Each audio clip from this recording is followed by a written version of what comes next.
एकदा शेतात प्रत्येकाने आपल्या शेतात सकाळी 7च्या नंतर असं बघायचं कुठं आळी आहे का, आणि असं झाडलं की आळ्या खाली पडतात बघा जमिनीच्या लेवलला. आणि ही ट्रॅप आहे, ह्याला एक असं टोपण मिळते, मी ते देते दाखवून. आणि त्याला एक लूर असते, वास असते, आणि त्या वासामुळे काय होतं, ते पतंग आहे ना असं अट्रॅक्ट होते ह्याच्याकडे. आणि हे बांधताना काय करायचं माहितीये का, हे असं समजा सुतळी घ्यायची, आणि ही सुतळी मग आपल्याला आता आपल्या सोयाबीनची हाईट किती आहे त्यानुसार सोयाबीनच्या हाईटच्या इथं आलं पाहिजे. म्हणजे हे लक्षात ठेवा की पतंग कधी बी इथं उंच अंतरावरून ह्या झाडाच्या अंतर एवढ्या अंतरावरून वरून फिरत असतो.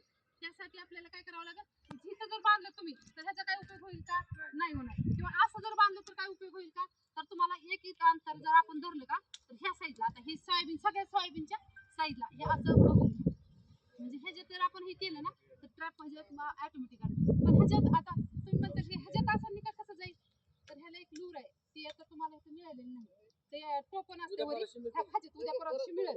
उद्या परवा दिवशी आले तुम्ही सगळ्यांना देते ती ह्या खाचीमध्ये बसवायची. ते टोपण असते ना ह्याच्यावर असं बसवलं की त्याला एक आणि खालच्या साईडला टोपणाला इथं ती लूर बसवायची असते. लूर म्हणजे एक हा लॉक असतंय, आणि त्याच्यात एक वास असलेली एक नळीसारखी छोटीशी लूर म्हणते त्याला, ती असते. ती बसवली का की त्याला वास असल्यामुळे पतंग त्याला मिळते. ते आता उद्या परवा दिवशी आले ना त्यांच्याजवळ मी देऊन टाकते. दोन दोन घ्यायचे तुम्हाला आता.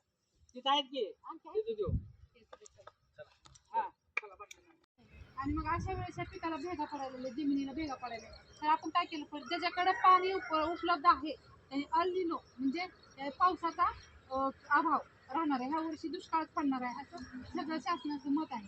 मग शास्त्रज्ञ पण ते सांगतात. तर आपण काय करायचं, स्प्रिंकलर ज्याच्याकडे आहे त्याने स्प्रिंकलरनं पाणी द्या. दुसरी गोष्ट काय करा, आता तुम्ही अशा वातावरणात तुम्हाला आळी दिसली इकडे आपण तरी बघतो, आपण म्हणतो मी फवारणी घेतली माझ्या शेतावर आळी नाही काय नाही, पण आपल्या नजरेला आळी कधी दिसते, ही आळी काय करते माहितीये का, ही अशी झाडाच्या खालच्या साईडला ही अशी खाली लपलेली असते, आपल्याला कळत नाही. आणि ही फवारणीच्या इतकी अगदी उत्तम वेळ आहे. आपल्याकडं पोळा असते ना, आणि पोळ्याच्या आदल्या दिवशी आमुष असते, आणि आमुषाला काय होतं की नर पतंग आणि मादी पतंग एकत्र फिरत असतात, आणि ती जी नर पतंग आहे ना आमुषीच्या रात्री मादीच्या शोधात संध्याकाळी काळोख रात्री असते, त्या रात्री ते शोधत असते. त्यावेळेस आपल्याला ट्रॅप म्हणजे ती पतंग पकडायची, ट्रॅप करायची. म्हणजे नरसाळी जी आहेत का त्याला कामगंध सापळे म्हणजे ट्रॅप म्हणतात. तर मी ट्रॅप कसा लावायचा मी पण तुम्हाला दाखवतो, जर वेळ असेल तर मी सगळं सांगू शकेल. तुम्ही काय करत नसाल ह्याला एक काठी आणावं लागेल आपल्याला, अशी छोटी काठी मी बांधून दाखवते, आणि ती कसं पकडते हे पण आपण दाखवते. मध्ये काय बोलला आहे ना, लार आता तुम्ही ह्यांची जी ऐका, काय करा माहित आहे का, प्रत्येकाने आपल्या पिकाची अवस्था ओळखा.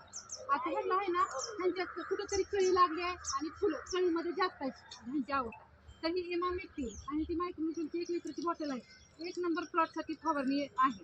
आणि असं तरी तुम्हाला बाहेर मिळालं, शासनाने मोफत देते, तुम्हाला बाहेर कितीतरी महाग मिळते, आणि आपण घेऊ शकत नाही.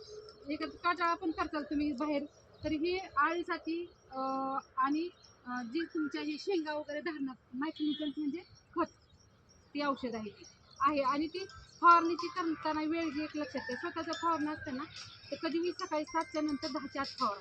कारण का फवारायचं कारण आहे की आपण ज्यावेळेस उन्हात फवारतो 11च्या 10च्या पुढे जर फवारलं तर ऊन असतं, आणि ही संवेदनशील पीक आहे, तर आपल्या जे 12-1च्या टायमिंगला कडक उन्हामध्ये ते आकसून घेतं. म्हणजे पानं ही जी ऑब्झर्व करण्याची जी त्याची आहे ती कमी होतं. किंवा मग तुम्ही 4च्या नंतर 5च्या नंतर सुद्धा फवारलं तरी ती जास्त फायदा करून घेते. लय चांगलं बघायला म्हणतो कसं रे बाबा. बरं मी तरी पण बांधायला त्याला असं बरं ठीक आहे.